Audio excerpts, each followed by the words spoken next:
Hirunika gets ignored. Harin's seat to be kept vacant. Who opposed Hirunika's chance?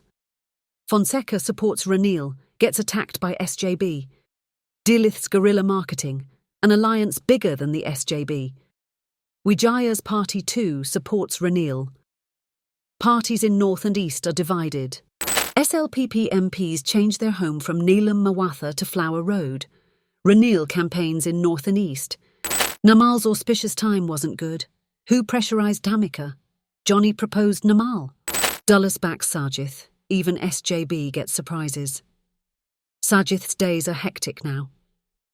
A JVP strongman to join SJB. Hema Premadasa too will say she supports Sajith.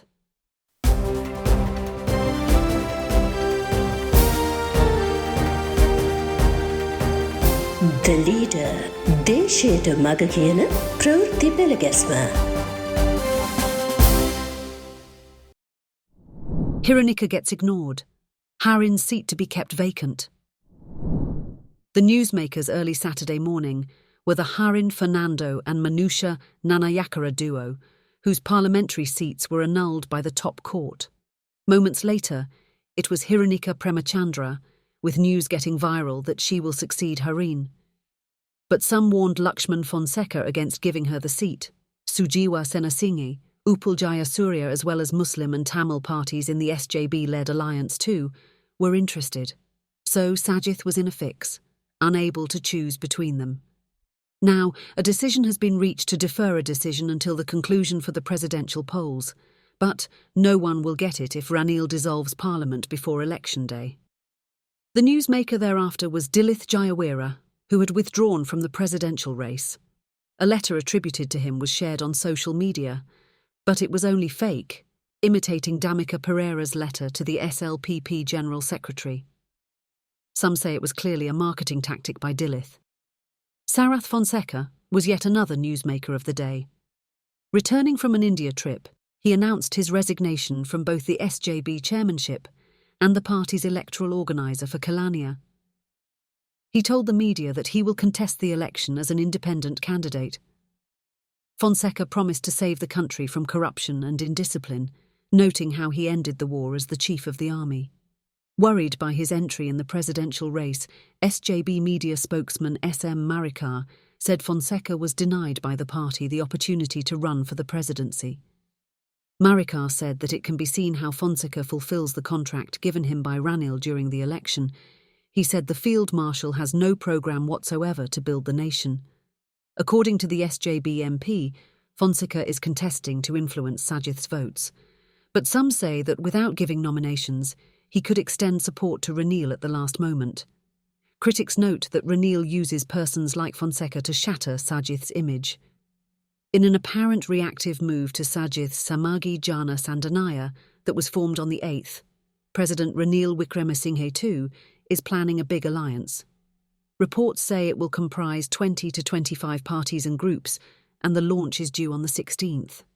That will be the climax of a step-by-step plan, under which a SJB MP is to throw his weight behind Ranil on the 13th. Wajira Abewardena, Ravi Karunanayake, Sagala Ratnayaka, and the others are busy these days with everybody rumoured to be joining Ranil to be brought to one place on that day.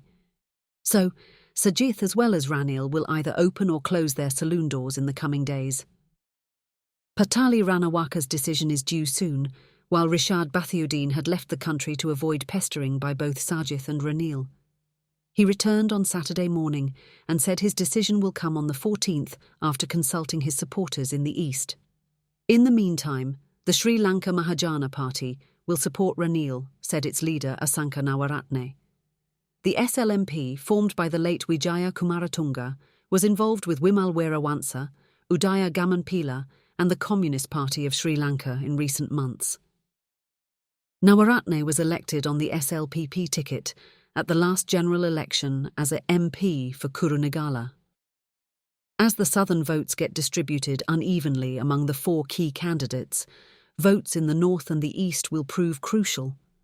Former journalist and ITAC MP Pakia Selvam Aryanethran will be the common Tamil candidate, But the TNA is against that, and MA Sumanthiran says their decision will be announced soon.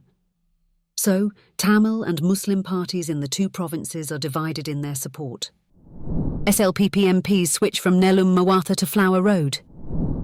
The biggest political change during the week was that nearly 95 SLPP MPs changed their home from Nelam Mawatha to Flower Road in support of President Ranil Wickremesinghe. After being on the same side for 2 years, Ranil and Rajapaksa have divided into two camps. Signs are there that this election will have the highest ever number of candidates, but Ranil told a few of his disciples just days ago that it would be a race between 4. They are Ranil himself, Sajith, AKD and Namal. With the southern Sinhala votes going to the 4 of them, Tamil and Muslim votes will be of more value, he says. Therefore, his campaign took him to Jaffna, Trinco and Batticaloa at the weekend. In Jaffna, he went to SLFP MP Angajan Ramanathan's home and had separate meetings with businessmen, intellectuals and youths too. The chief priest of Nallur Kovil, chief incumbent of Nagadeepa Vihara and the Jaffna bishop met him as well. All of them gave their blessings to him, saying that he came forward and saved the country from grave difficulty. His trip to Batticaloa was organised by MPs Ali Zahir Mulana and S.V. Alendran, while Senthil Thondaman made arrangements for him in Trincomalee. He cancelled certain programmes and returned to Colombo on Sunday afternoon to inquire into the final rites of Venerable Galaboda Nanisara Thera. Namal's auspicious time wasn't good. The Sri Lanka Podujana Peramuna's presidential candidate too was in the limelight. Internal talks concluded with the decision to name Dhammika Pereira the candidate. His introduction was to be celebrated in a grand manner. General Secretary Sagara Karyawasam went to Mahinda Rajapaksa's Wijayarama Mawatha residence to discuss the arrangements. When Mahinda inquired as to where the ceremony was going to take place, that one replied that their plan was to have it there. Mahinda dismissed it, saying that with the election now called, political ceremonies cannot happen in a place owned by the state. Karyawasam promised to look elsewhere, and left. He and several other SLPP top figures visited Dhammika at his home on the 4th. The would-be candidate said his auspicious time was fixed after 7 in the morning. A young MP, who was previously a television announcer, said Nelam Pakuna will not suffice because they cannot fill it with people by that time. If it happens without the people, that will look bad for the media, he said. Dhammika refused to change the auspicious time.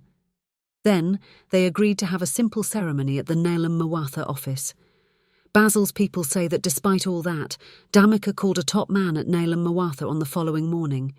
He said he was not allowed to go ahead and that he was under immense pressure. He said his family was worried too. The party big shot asked him not to get excited and inquired what the problem was. Never before my bank accounts had been questioned. Millions got transacted in the past. Now I cannot transact 1 million at least. The central bank calls and inquires about the purpose. This is a big nuisance, said Dhammika, but he did not say anything about quitting. On the 6th afternoon he called again and said he would withdraw and asked that he be not forced to do it. When asked if it was his final decision, Dhammika said yes and added that they were free to field anyone and carry on with it. The Nelam Mawatha official first telephoned Basil. It was after several calls that his instructions came. Basil told him to ask Dhammika to inform in writing that he is withdrawing on his own. As all this was happening, Mahinda and the MPs now left with the SLPP were in Parliament. Karyawasam called them and asked them to be at the party headquarters. Johnston Fernando said he would bring Mahinda. Namal, along with D.V. Chanaka and Renuka Pereira, had already left for Anuradhapura. At Nelam Mawatha, they discussed their next step. Basil insisted that they cannot postpone tomorrow's ceremony. Mahinda suggested calling Dinesh Gunawardena, and an official called him. The Premier said that it was too late now because he had already made a decision. Johnny proposed that without looking elsewhere, they could very well field Namal. Mahinda said he won't object if his son is okay with it. Johnny promptly called Namal, who said he was prepared to take up the challenge if his father and Basil uncle say so. So, Namal set aside everything else and returned to Colombo. In the meantime, Dhamika's security handed over the letter, asked from him to the SLPP office. With someone having already copied it to media institutions, the SLPP office was inundated with telephone calls. By the afternoon, people thronged both Nelam Mawatha and Wijayarama Mawatha. The leadership had a special meeting at an undisclosed location at Union Place. One MP said it was risky to field Namal. Johnny spoke against that, saying this was the best time. Our people left for Ranil because they cannot support Dhamika. Let's see what happens with Namal. He is the best option, he said. So Basil gave instructions for action, saying the Politburo should meet to give approval, in writing if possible. Namal's astrologers said the auspicious time after 7 a.m. was very bad. They said Namal would have an auspicious time after 9 a.m., so it was decided to convene the Politburo at 7 a.m. and announce Namal to the media at 9 in the morning. More than 50 out of 82 Politburo members came on time. Those who sided with Ranil made no show. Participants unanimously adopted Namal's candidacy. With Mahinda in the chair, Karyawasam announced Namal to be their candidate. The above was the version given by Melinda Rajapaksa. There are other versions too. It is rather confusing and the truth is quite evasive. Dulles backs Sajith. Even SJB gets surprises. Critics say things now fall in line in Sajith Premadasa's favour. There was enough proof for that in recent days. Trouble in the SLPP and the SLFP were just two of them. Last Tuesday, he had a very busy schedule. Now he almost imitates his late father. He has become an early bird, summoning friends and officials to start the day. According to Marikar, their leader works without a break, attends programs, meets the people and officials, discusses and makes decisions. He has a very short lunch break and works late into the evening. He sleeps late. This is quite unbelievable for even his friends and close ones. Those at the opposition leader's office at number 30 talk about his unending energy to do all that. Using that to their advantage, Lucky has even launched a campaign titled A Sajith Who Works, A Sajith Who Wins. On Tuesday, he met several former politicians, coordinated by Dulles Alahaparuma, and held crucial talks. His office staff was very much surprised to see ex-state ministers Bandula Basnayake, Sarath Gunaratne and Tisa Karaliade among them. The biggest surprise was the presence of Chandrasena Wijayasinghe, the JVP's fisheries minister, in Chandrika's probationary government. All four of them are tipped to join the Samagi Jana Sandanaya. Sajith told Marikar that it would not be happening if all joined him together. It would be better when they come one by one. That makes news for the country, he said. Following all that, the launch of the SJB-led alliance took place at Sugathadasa Stadium at 8:00 a.m. on the 08th, with the entire country watching. Later in the day, many commented about it. JVP's Nalinda Jayatisa said all its affiliates had already been with the SJB. A new agreement was signed with the old crowd, who say they support Sajith. Within days, Hema Premadasa too will say she supports Sajith, he said. Dulles reacted to that while having a chat with his friends. The newcomers are yet to arrive. They will come a day prior to the nomination day. Tell them to see what happens by the 14th. Better things will happen. They will be able to find out, said Dulles. That's how they traded words against each other during the week. Sajith has the attraction of all with his new alliance. Once nominations are given, things will heat up further. But people should make their decision wisely amid all the election fever. If things go awry, the country will be buried in an economic conundrum again.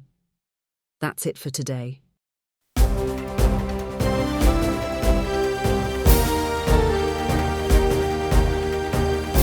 The Leader, දේශයට මග කියන ප්‍රවෘත්ති පෙළගැස්ම.